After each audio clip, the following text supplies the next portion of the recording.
Welcome back to Bull Sessions here on 680 KFEQ. Got a question that you want Brad to answer on the show? Got an idea for the show? Email the guys at bull@willcross.net. Now, here's Randy Baker and agronomist Brad Law. Back again on I'm back. Bull Sessions. I'm back. Bull Sessions.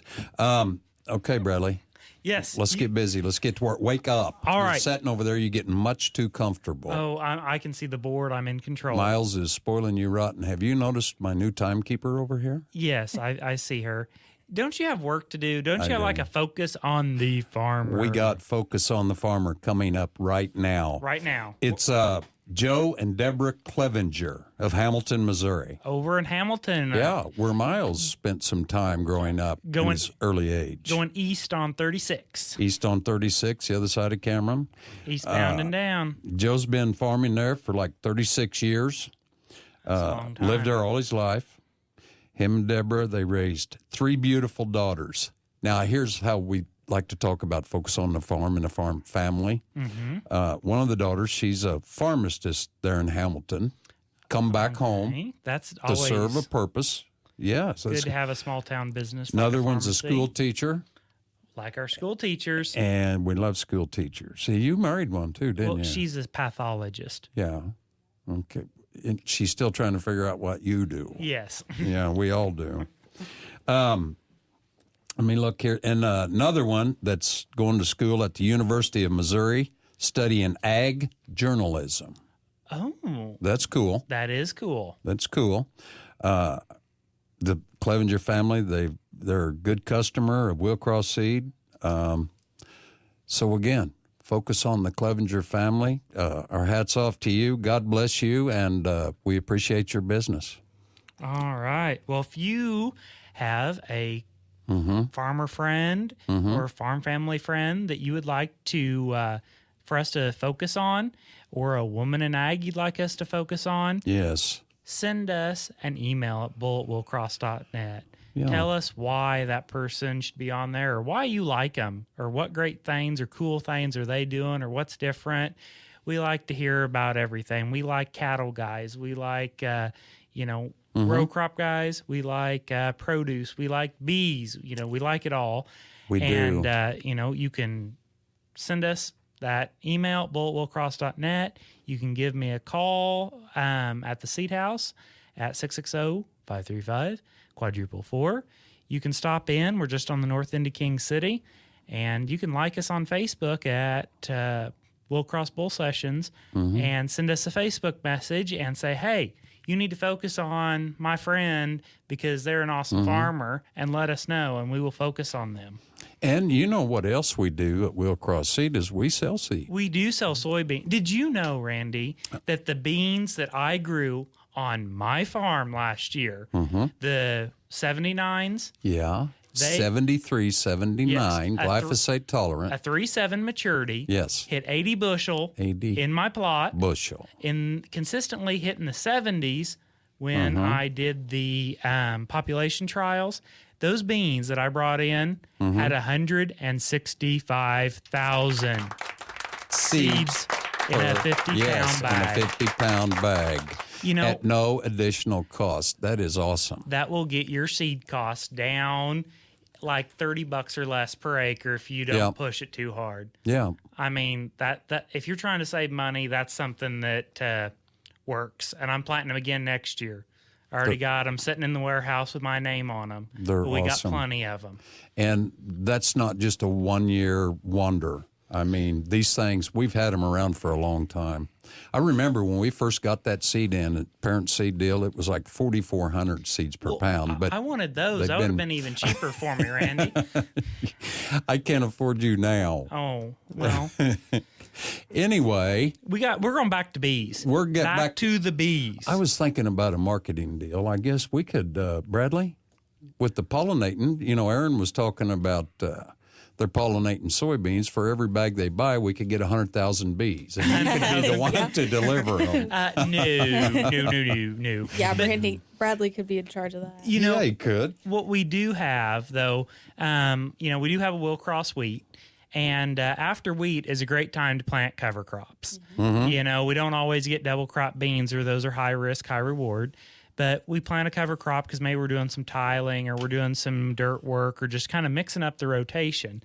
And I've planted buckwheat as a cover crop. I've thrown in some sunflowers. Now, as a beekeeper, do you like that? Yeah, the honeybees really like both the buckwheat and the sunflowers.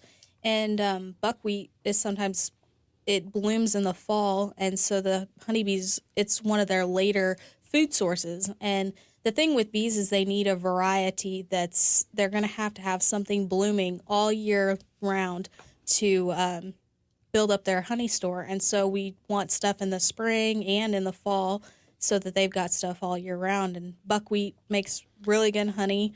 A lot of people like it. It's real dark color, and so it reminds them of molasses, and I think that's why they like It's it. thick. Yeah. A darker honey. Yes. And when I had it, I had those two in there, and you can actually plant buckwheat multiple times per year. Yeah.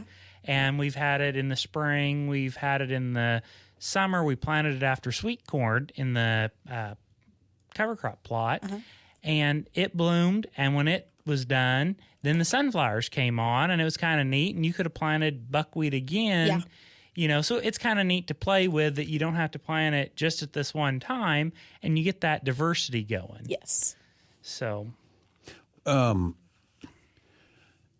was talking, something we was talking about earlier is that CDC. Now, is that a disease or a mite or something? It's called colony collapse, CCD, colony collapse disorder, and it's what you hear in the media. They're putting that word out there, and there's no real one cause for colony collapse disorder. It's kind of a blanket over many different sources. One of the big things that the honeybees suffer from is a little mite called the varroa mite. And that's probably one of our biggest challenges as a beekeeper, is facing this mite.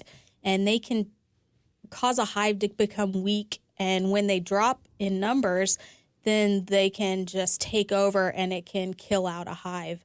And so that's one of the things that we are really working on, trying to find ways to get rid of the varroa mite. Is it small? I mean, can you see it?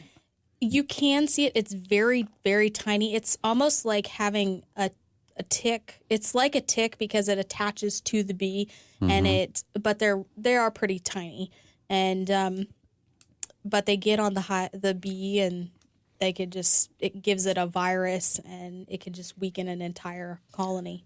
well, So it's the virus that's killing the bee and not the mite. It just carries the virus. Yes, exactly. Okay. now all this can get into depth. Now, what are some good resources that we can go and learn more about bees if we wanted to get into all this and learn about those mites? And Yeah, if you're interested in getting into beekeeping, we always suggest find a local club that does beginning beekeeping classes, because that's how I learn, and it's a great way to just get your toe in without putting the money in, and you can learn about them and then see if you are able to invest that money in. We have a state association, the Missouri State Beekeepers Association, and it's mostatebeekeepers.org. And on that, they have a list of all the beekeeping clubs in the state of Missouri. And a lot of the clubs do offer beginning beekeeping classes. And And that was mostatebeekeepers.org. Yes.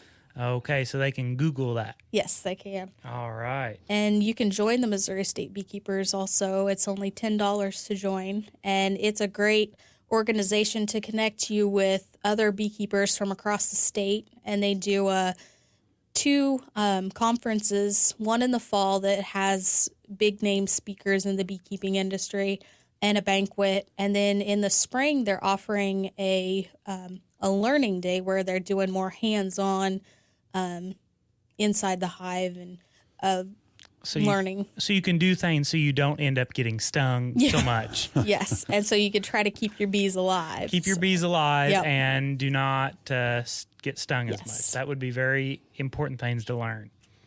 You don't want to get stung, you're not going to deliver the free bees with every bag of Will-Cross seed, right? No, we're not doing that. Do not. And maybe that could be an Andrew job. Yeah. He would fit. He could probably do it. Between that and his midnight specials on soybeans, you want to call his cell phone. Why do you those. give him so much grief? Well, he deserves it. No, he does not. He does. Anybody, they'll be able to meet Andrew.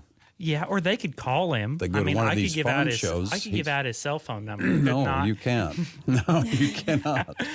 That was an 816. No, you cannot. That was a 261. So, Erin, with your bees, when you said something right at the beginning of the show, you can buy the bees. Yes. Where do you go about buying bees? And then how do you transport bees to a hive? There are two ways that you can buy bees. One is a package where you've got about 10,000 bees in a box and a queen, and you can just buy it that way. And then, or you can buy what we call a nucleus hive that's got 5 frames of bees and an already laying queen. And so that's going to be a little more expensive because you're guaranteed that she's laying already. But you go to a beekeeping company, and there's all over the country, and they sell bees. Wow. We've enjoyed it. We're getting up close. Time to go. Yep. Thank you, Erin. You ever seen an hour go so quick? I know. I know. Okay, well, you give out the emails and all of that. That's Brad, we're good to go. And if anybody has any questions, you can contact us, and we will get you in contact with Erin. Yeah, and they can look it up on YouTube as well. Yep. So, Erin, I always read a Bible scripture and this one was appropriate. It's Proverbs 24:13-14. My son, eat honey because it is good, and the honeycomb which is sweet to your taste. So shall the knowledge of wisdom be to your soul. If you have found it, there's a prospect, and your hope will not be cut off. So, Bradley, did you hear that? Yes, I heard your Bible verse, Randy. Did you hear it, Erin? I Wasn't heard that it. cool? It was very good. Very good. It tied in great. It did. Okay, so we'll be back with more informative information next week when we come back to Bull Sessions on 680 KFEQ. Thanks for joining us for Bull Sessions, brought to you by Will-Cross Seed. Randy and Brad will be back next Saturday morning, tackling more topics from farming to livestock, soil to seed, farm equipment to rural life. So be sure to join us next Saturday morning, same time for Bull Sessions, right here on 680 KFEQ.